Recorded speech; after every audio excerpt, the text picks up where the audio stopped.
अस्सलामुअलैकुम अज़ीज़ तलबा।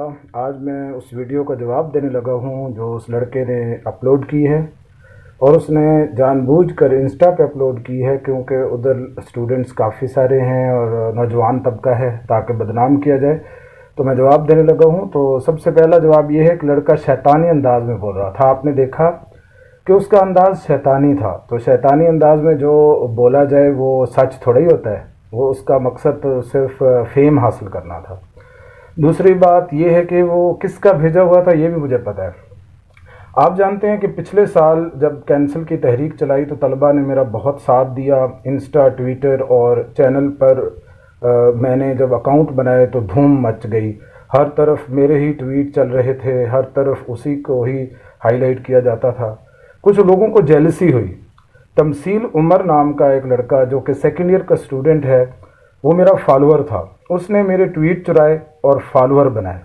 आखिरकार जब मैंने उसका भांडा फोड़ा तो उसने कुछ बदकुमाश लड़कियां और लड़के मेरे पीछे लगा दिए, और फिर बदनाम करने के लिए उसने सोचा कि भाई इससे बेहतर कोई तरीका नहीं होगा कि अगर बदनाम कर दिया जाए तो फिर इसके फॉलोअर्स कम हो जाएंगे और उसका धंधा चलने लगेगा।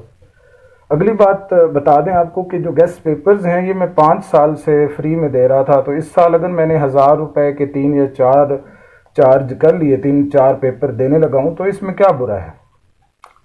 अगली बात बताऊं आपको, नेक्स्ट ये है कि इम्तिहान कैंसिल नहीं हो रहे तो हालात की वजह से नहीं हो रहे, मगर इसका ये मतलब तो नहीं है कि मेरे खिलाफ साजिश की जाए, एडिटिंग कर दी जाए।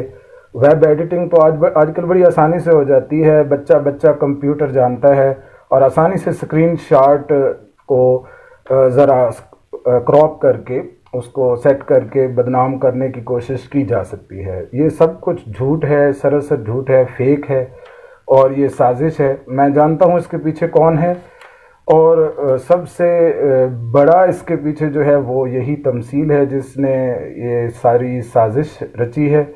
तो आखिर में मैं अपने सपोर्टर्स का शुक्रिया अदा करूंगा जिन्होंने इंस्टा पे और हर जगह स्टोरी लगा के मुझे सपोर्ट किया। तो आपसे गुजारिश है कि इस वीडियो को भी ज़्यादा से ज़्यादा शेयर करें, और सपोर्ट करने का बहुत शुक्रिया, ताकि उसका पता चले ये शैतानी अंदाज में जो लड़का बोल रहा था इसके पीछे कौन था। जज़ाकल्लाह।